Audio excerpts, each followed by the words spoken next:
एक तरफ ब्रह्मांड में एग्जिस्ट कर रही 2 ट्रिलियन गैलेक्सी और दूसरी तरफ 5000 सालों से चली आ रही इंसानी सभ्यता यानी कि ह्यूमन सिविलाइजेशन। इन दोनों के बीच अगर हम किसी चीज को बेसब्री से ढूंढ रहे हैं तो वो है एलियंस, और इनका होना एक सच है जिसे साबित करने में इंसान साल के 365 दिन आसमान की तरफ नजर गड़ाए बैठा है। तो क्या सच में कोई एलियन सिविलाइजेशन एग्जिस्ट करता है? खैर, इस सवाल का जवाब तो हमारे करोड़ गैलेक्सीज और उसके अंदर छिपे अनगिनत अर्थ लाइक प्लैनेट से एक न एक दिन सामने आ ही जाएगा। लेकिन फिर अगला सवाल ये उठता है कि ये एलियन सिविलाइजेशन जो हमसे शायद कई लाइट ईयर्स दूर मौजूद है, क्या वो हमारी सोच और काबिलियत की तुलना में बेहतर है? और अगर एलियंस हमसे ज्यादा अक्लमंद साबित हुए तो एक बात तो तय है कि हम उनकी तलाश नहीं बल्कि वो हमारी तलाश में है। अब यहाँ आप और मैं किसी एक एलियन सिविलाइजेशन के होने की बेबुनियाद बातों पर चर्चा कर रहे हैं। वही दूसरी तरफ साइंटिस्ट के ग्रुप ने हाल ही में ये खुलासा किया कि हमारे यूनिवर्स में 1 या 2 नहीं बल्कि पूरे 36 एलियन सिविलाइजेशन एग्जिस्ट करते हैं। साइंटिस्ट की टीम ने ये साबित किया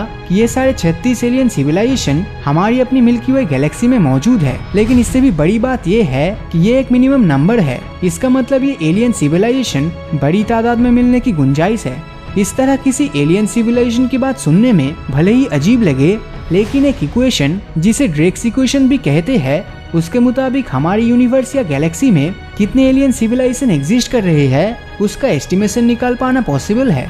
ड्रेक्स इक्वेशन दुनिया का पहला इक्वेशन माना जाता है जो हमारे यूनिवर्स में एग्जिस्ट कर रहे एलियन सिविलाइजेशन के पॉपुलेशन का एक अच्छा अंदाजा लगा सकता है। ड्रेक्स इक्वेशन से भले ही ये साबित हो जाए कि एलियन सिविलाइजेशन इस ब्रह्मांड में कहीं न कहीं मौजूद है, लेकिन किसी भी सिविलाइजेशन का मकसद सिर्फ जिंदा रहना ही नहीं होता। वो अपने आसपास अवेलेबल रिसोर्सेस जैसे कि हवा, पानी, मिट्टी इसको इस्तेमाल में लाने की पूरी कोशिश करती है ताकि अपने सिविलाइजेशन को आगे बढ़ा सके, और इसी से उस सिविलाइजेशन के प्रोग्रेस को जज किया जा सकता है। हाँ, ये बात अलग है कि आज जिस तरह से हम इन रिसोर्सेस को यूज कर रहे हैं ये काफी हद तक खत्म हो चुका है, पर कोई भी सिविलाइजेशन भला अपने रिसोर्सेस का इस्तेमाल इस हद तक क्यों करेगा कि वो आने वाले समय में पूरी तरह से खत्म हो जाए? इसका जवाब जानने के लिए हमें समय में थोड़ा पीछे जाना होगा। साल 1964 में रशियन एस्ट्रोफिजिसिस्ट निकोलाई कार्डाशेव ने इंसान की अपने रिसोर्सेस को लेकर बढ़ती भूख के पीछे छिपे मकसद को काफी यूनिक वे में एक्सप्लेन करने की कोशिश की।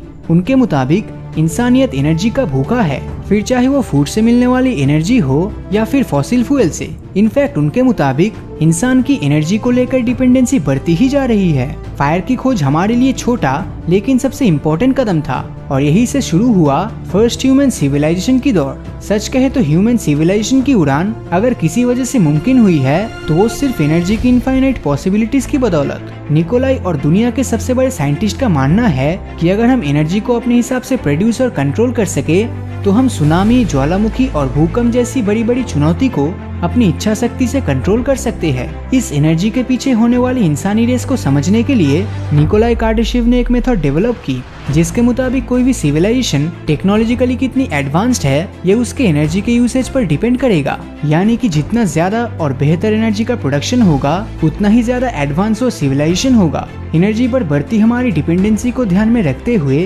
कार्डाशेव ने एक स्केल के रूप में इस मेथड को डेवलप किया है। कार्डाशेव स्केल सिविलाइजेशन के 3 लेवल्स यानी 3 टाइप के सिविलाइजेशन की बात करते हैं।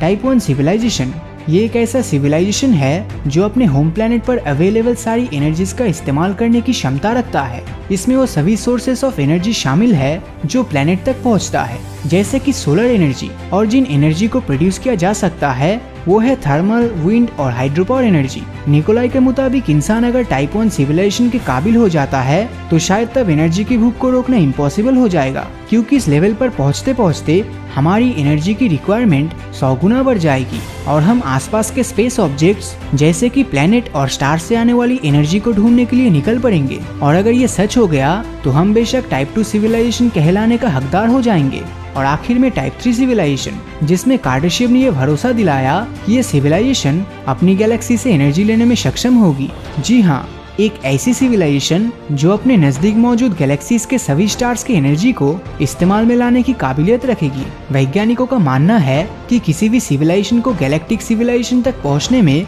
करीब 1 लाख साल से कम का समय नहीं लगेगा। ये एक ऐसा भविष्य होगा जहां पर रोबोट्स स्पेस प्रोपल्सन टेक्नोलॉजी का उपयोग करके गैलेक्सी के चारों तरफ डायसन स्फीयर के निर्माण के लिए प्रोग्राम किया जाएगा। आप सोच रहे होंगे कि इन सब सिविलाइजेशन के बीच हमारे एलियन सिविलाइजेशन की बात तो पीछे छूट गई। चलिए एक बार टाइप 2 सिविलाइजेशन पर फिर से नजर डालते हैं। तो टाइप 2 में हम अपने आसपास के प्लेनेट और मुख्य तौर पर अपने करीबी स्टार से एनर्जी की नीड को पूरी करेंगे। इसे स्टेलर सिविलाइजेशन भी कहा जाता है। एक स्टार से पैदा होने वाली सारी एनर्जी को पूरी तरह उपयोग में लाने का एक तरीका है जिसमें उसके चारों ओर एक मेगा स्ट्रक्चर यानी कि डायसन स्फीयर का निर्माण करना होगा। एक डायसन स्फीयर अगर किसी तारे को पूरी तरह से घेर लेता है तो उस एनर्जी को उसके करीबी प्लेनेट या किसी और डिजायर्ड प्लेनेट पर रिफ्लेक्ट करके इस्तेमाल किया जा सकता है।